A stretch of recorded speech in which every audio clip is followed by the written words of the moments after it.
For the major news headlines that went out during the outgone week, the news round is also expected to refresh your mind about last week while keeping you looking forward to the week ahead with the knowledge of the past. My name is Esther Mosu. Thank you for joining us. We'll be right back after this break. Don't go away.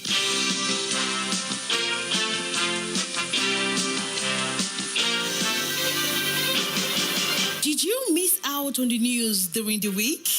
Not to worry. Retrospect is here to make up for the missed information.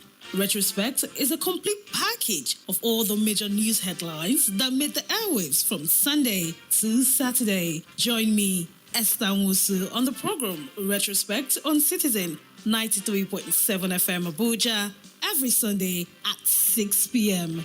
Retrospect. We keep you informed.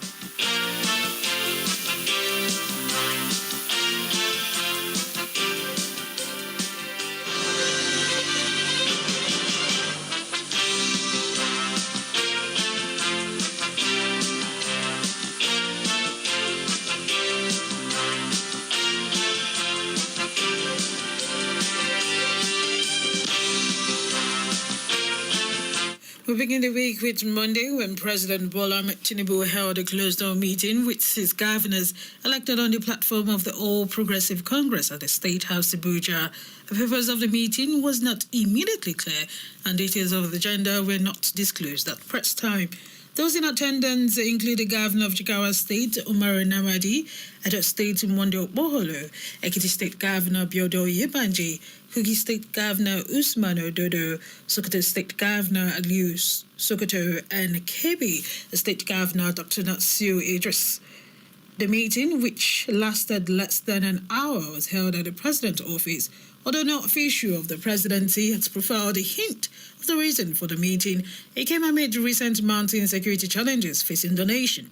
It also coincided with the ongoing national political consultations and preparations ahead of key party and governors' engagement.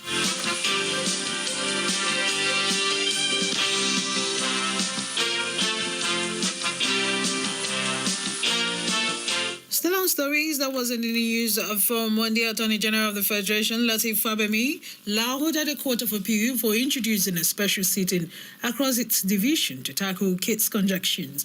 The AGF gave the commendation at a ceremony the Court of Appeal held to mark the beginning of its 2025-2026 legal year.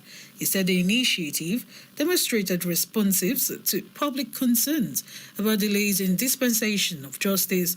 Earlier, the President of the Court of Appeal, Justice Mona Dangba Munson, decried the backlog of cases awaiting judicial attention.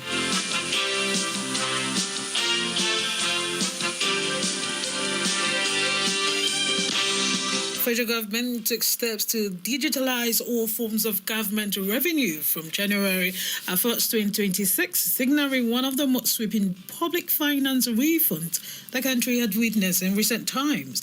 The Office of the Accountant General of the Federation issued a series of circulars to ministries, departments, and agencies spelling out new rules, timelines, and sanctions for non-compliance. In the first circular, titled Enforcement of No Physical Cash Receipts Policy and dated November 24, 2025, the Accountant General of the Federation, Dr. Samsudeen Ogunjimi, directed all MDAs to stop the collection or acceptance of physical cash for government revenue.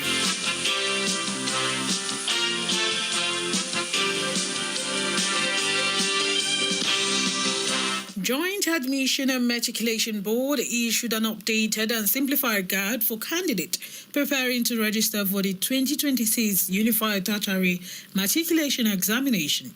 The announcement, released via the board official X handle on Sunday, highlighted essential steps, warnings, and common challenges students face during registration. According to JAMB, a candidate must ensure that all personal details linked to National Identity Management Commission, such as name, date of birth, and other biodata, are accurate before starting the registration process. The board has stressed that once a profile code is generated, The data-approved NIMC cannot be altered. To obtain profile code, candidate must send an SMS in the format NIN space 11-digit NIN to 55019 or 66019. JAMB outlined the key stages of registration, beginning with visiting an accredited JAMB office or approved CBT center. Candidates are advised to purchase their e-pins only from authorized banks, vendors, or recognized digital platforms. The board also urged candidates to ensure they are provided with the accurate and correct registration template to carefully review all information before final submissions.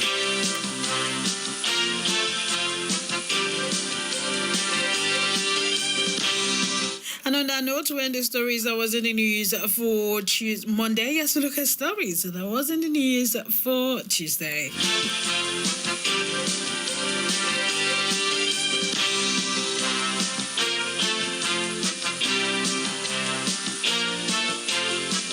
The Economic Community of West African States declared a state of emergency across the region. The president of ECOWAS Commission, Omar Toure, made the announcement on Tuesday during the 55th section of Mediation and Security Council at the ministerial level in Abuja. Toure said recent development underlined the imperative of serious interceptions on the future of democracy and the urgent need to invest in security of our community. Addressing ministers, diplomats, and senior officials, Toure gave a sobering assessment of West African political climate, citing multiple incidents as evidence of rapidly deteriorating security environment. He noted that ECOWAS member state currently facing an average rating of high risk based on country-by-country analysis contained in document before ministers. Among the most troubling trends, Toure emphasized the elections have become a major trigger of instability in the community.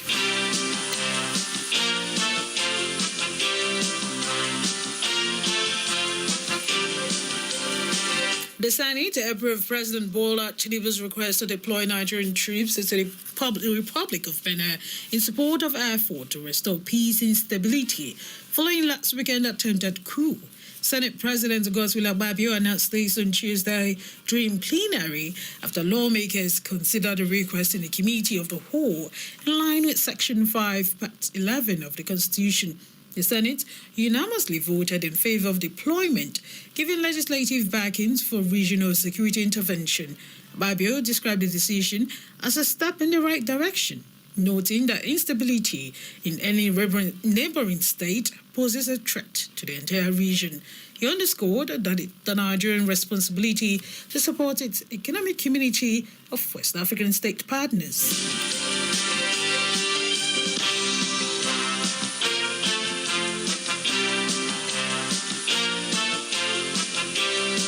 Still on stories that was in the news for Tuesday, federal government is carrying out coordinated effort to drastically reduce the maternal, newborn and child mortality. The executive director of the National Primary Healthcare Development Agency, Dr. Mona Ani, who stated this on Tuesday during a quarterly media briefing in Abuja, noted that the renewed push aligns with President Bola Tinubu's directive to prioritize investment in maternal and child health.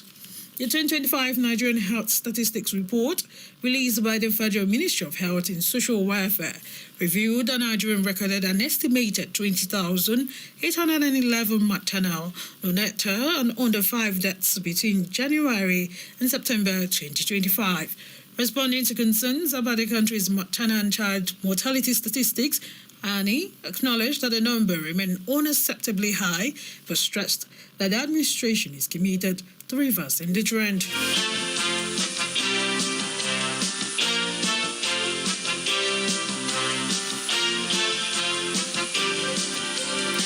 Away from the United States delegation investigating allegation of Christian killings in Nigeria has visited Benue State for meeting with key stakeholders. The team paid a courtesy visit to Governor High Center Leah.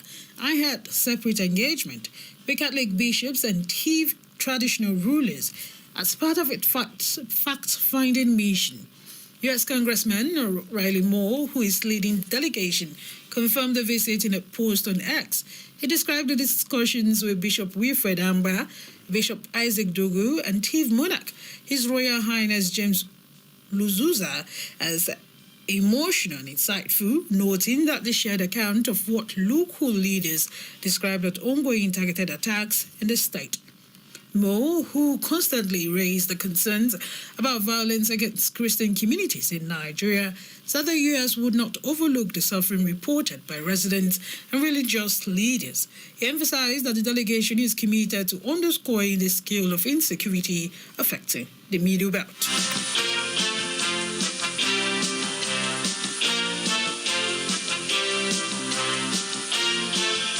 The Senate has summoned the Minister of Aviation Festus Keyamo and key stakeholders in the sector for urgent interactions following public outcries over the sudden steep rise in domestic airfares. The resolution came after Buhari Abdul Fattah raised a motion on the floor of the Senate, warning that the soaring price pose a serious threat to mobility and could trigger nationwide travel disruptions in the coming days. Leading the debate, Senator Buhari noted that Nigeria has been complaining in recent months as cost of domestic flight continues to escalate. He reviewed that a one-way ticket from Abuja to Lagos now costs between 400,000 naira and 600,000 naira, an amount many citizens can no longer afford. The lawmaker from Oyo State argued that the situation is especially distressing given the increasing difficulty and insecurity on major highways.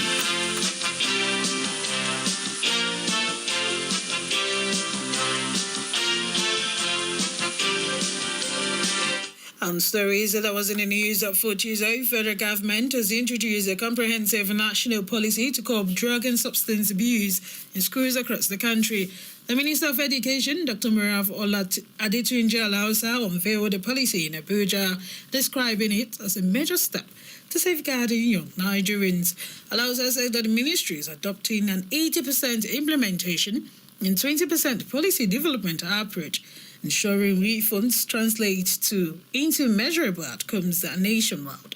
The minister further reviewed that all public school teachers will be required to obtain license from the Teachers Registration Council of Nigeria, ensuring higher standards in public education, and emphasized that while policy accounts for only 10% of the process, implementation, driven mainly by state commissioners, remain the core of the refunds.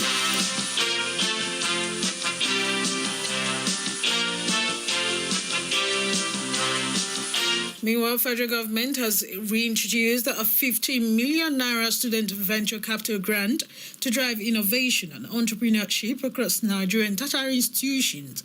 Speaking at the launch in Abuja, the Minister of Education, Dr. Murav Tunja, said the initiative aligns with President Bola Tinubu's renewed hope agenda by supporting young innovators with the resources needed to grow transformative ideas. Alausa explained that the VCG goes beyond the financial support, describing it as a strategic national investment aimed at nurturing creativity, research excellence, and enterprise among students.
President Bola Tinubu has approved the appointment of Air Vice Marshal Abubakar Idris Adamu from Borno State as chairman of Military Pension Board, effective from the 1st of December 2025. The appointment is part of federal government's effort to strengthen transparency, accountability, and efficiency in military pension administration.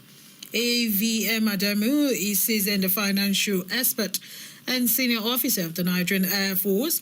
He served in key positions such as directing staff at Armed Forces Command and Staff College, Deputy Director of Budget at the Defense Intelligence Agency, and the Principal Staff Officer of Finance at the Airfare Center. He also commanded the 081 Pay and Accounting Group.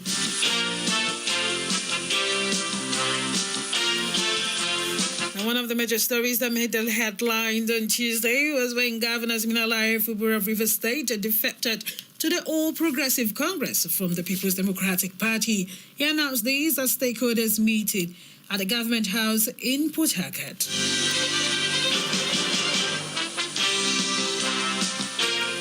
You are listening to Retrospect on Citizen 93.7 FM Abuja. We'll be right back after this break. Don't go away.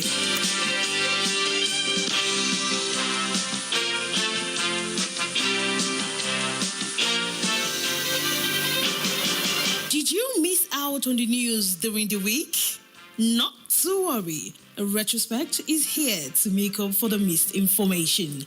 Retrospect is a complete package of all the major news headlines that made the airwaves from Sunday to Saturday. Join me, Esther Nwusu, on the program Retrospect on Citizen 93.7 FM Abuja every Sunday at 6 p.m. Retrospect. We keep you informed.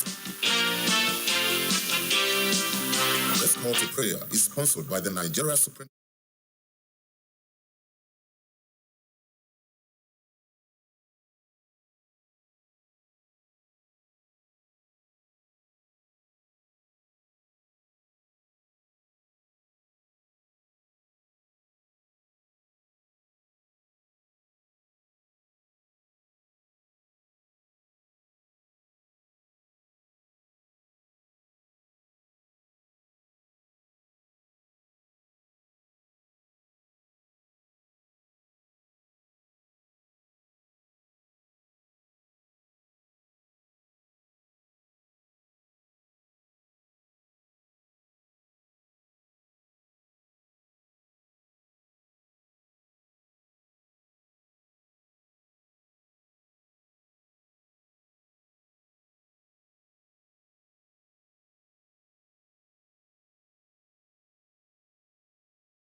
is here to make up for the missed information.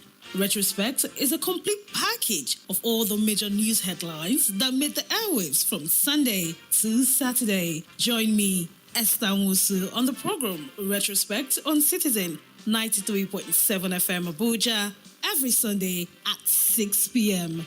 Retrospect. We keep you informed.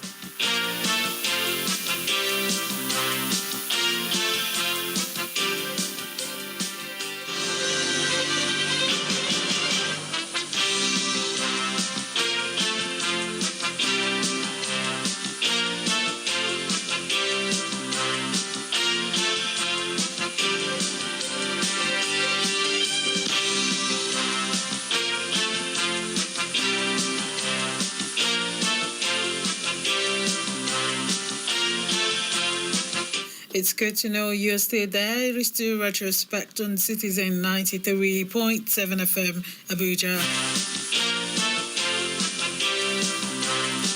On that note, let's look at stories that was in the news for Friday. Following public inquiries, the Federal Competition and Consumer Protection Commission announced an expansion of scope of existing investigation into pricing template behind rates charged for tickets by some airlines on some domestic routes with a view to establishing possible violations of provisions of the law. Concerns have been expressed widely in the past few days over what appears to be coordinated manipulation and exploitations in the pricing of airline tickets by some airlines on certain routes, especially in the southeast and south-south, as the festive season begins. The ongoing investigation targets operators on the identified route. At the end of the year, a major airlines airpiece instituted a court actions seeking restraints the commissions from examining its pricing mechanism. Following the commencement of an investigation into its pricing model after widespread complaint from members of the public, the EVC CEO emphasized that the Commission will not hesitate to act where evidence shows that consumer welfare or market competitiveness is being undermined.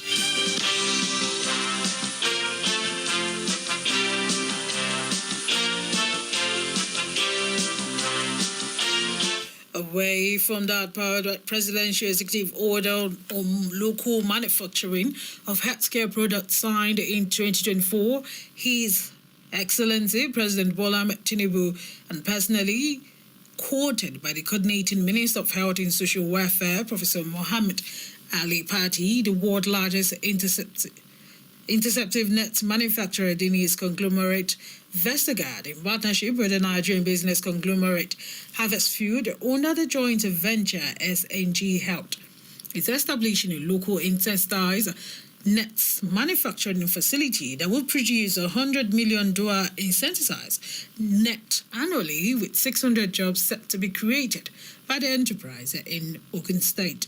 Coordinated by a presidential initiative to unlock healthcare value chains under its national coordinator, Dr. Abdul Mukhtar, the two firms are investing $30 million to establish the facility, with additional financial commitment to be contributed by other smaller partners.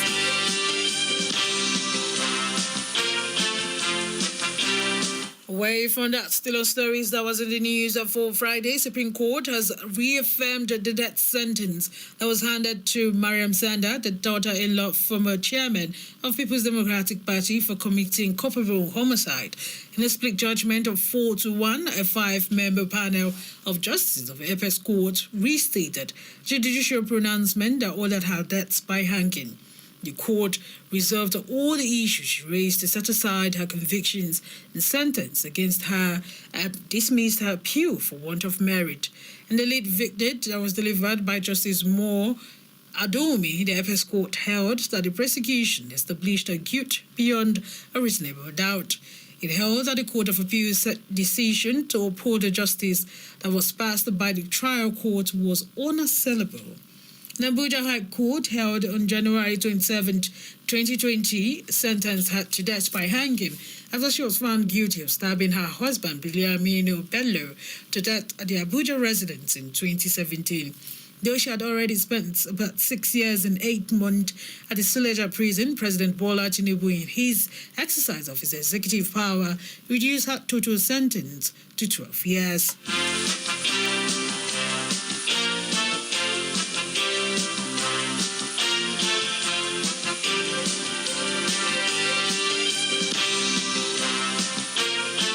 More law matters that made the news for Friday. Justice Mariam Hassan of the Federal High Court has ordered the remand of the former Minister of Labour and Employment, Chris Ngige, at the Kuje Correctional Centre. Ngige, who was arraigned on an alleged corruption charge, will remain in Kuje Correctional Centre till Monday, when his bail application will be heard.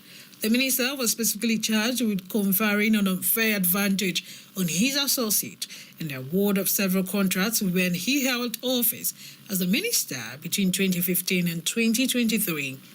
He was also accused of corruptly accepting gifts of several millions of naira through his organizations while he was in office. The ex-minister, however, pleaded not guilty to all the 8-count charges brought against him by the Economic and Financial Crimes Commission.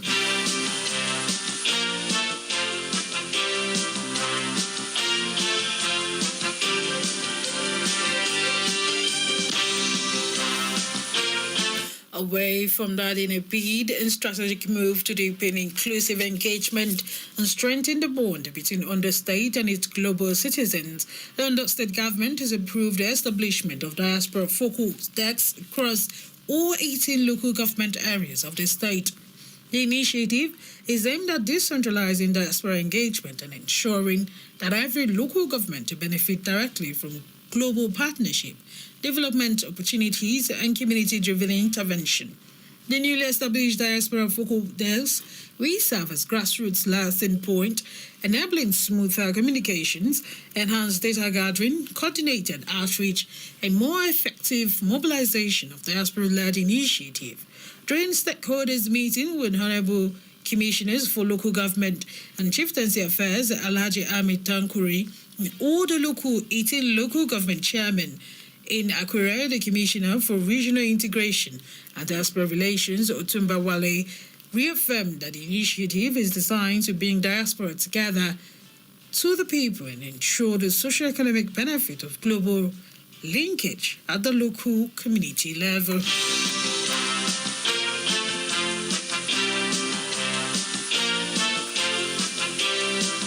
And on that note, we'll move to stories that was in the news for the weekend, and that is the Saturday. Economic Council of Ministers has reaffirmed its commitment to ensuring regional stability and integration in the region. The Council made this known at the end of its 95 ordinary sections of ECOWAS Council of Ministers held between December 10th and December 12th in Abuja.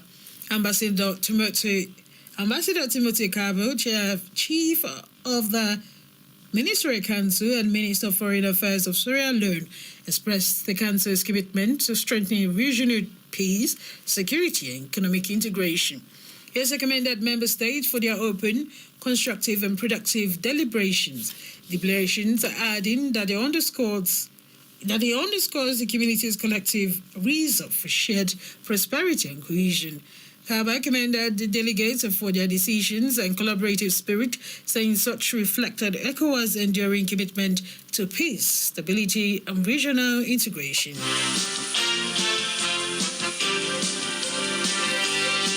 Away from that, President Bola Tinubu has dismissed claims that there is a Christian genocide in the country, insisting that neither Christians nor Muslims are being targeted for killing. The president said the insecurity within the country is rooted in historical, economic, and criminal factors, not religious perceptions. He spoke on Friday in Abuja while declaring open the Nazi Ally Air Faith Society 8th Biennial Conference, an annual general meeting themed Building Resilience in a Changing World, the Role of Faith and Community. Tinubu, who was represented at the event by the Attorney General of the Federation and Minister of Justice Lateef Fagbemi, said Nigeria was battling terrorism driven by criminality and extremists.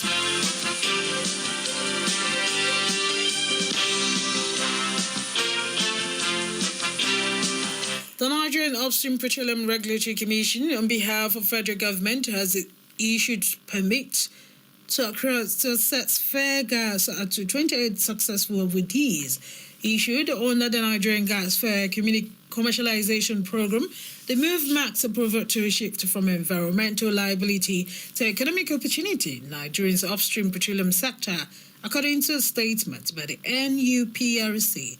Speaking of the development, the Commission's Chief Executive, Engineer Benga Kumolafe, said the issuance of the permit to access fair gas under the 2022 NGFCP signifies the transitions from legacy challenges to market-driven solutions. According to him, the permit will unlock economic opportunities that strengthen energy security, reduce emissions, and improve operational efficiency across the industry. On the benefits of the award, Engineer Kumolafe said the program is expected to reduce carbon dioxide by 6 million tons yearly, attract $2 billion in investment, and create over 100,000 jobs.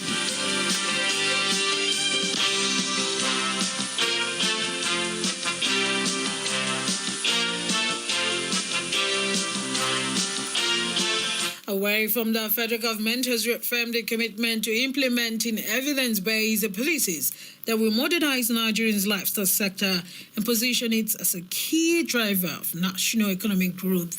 The Honorable Minister of Livestock Development, Idi Mahi, reiterated this position on Friday, the 12th of December 2025, when he received His High Excellency Fide Nani King, High Commissioner of Republic of Botswana to Nigeria, during a courtesy visit to the ministry in Abuja. He emphasized that the nation can no longer rely on a outdated system, but must embrace structured reforms that support productivity, enhance value additions, and create sustainable livelihood for farmers and livestock value chain actors.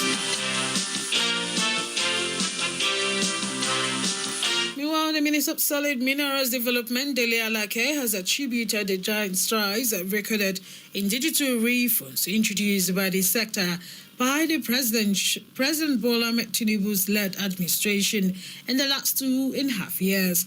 He made the declaration in Abuja while inaugurating the OneGov Enterprise Content Management System at the Mining Custodial Office, a critical agency under his ministry. Alake, who was elated by the major breakthrough recorded by MCO, said the digital refunds are now powering unprecedented revenue, transparency, operational efficiency of the sector, and global recognition.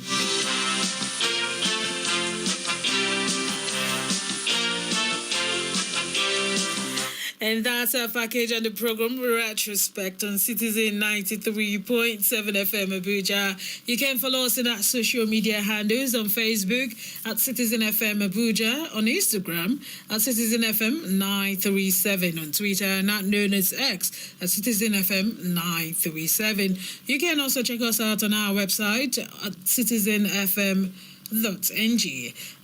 Let's make it a date, same time next week on Retrospect. I am Esther Musu. Bye for now.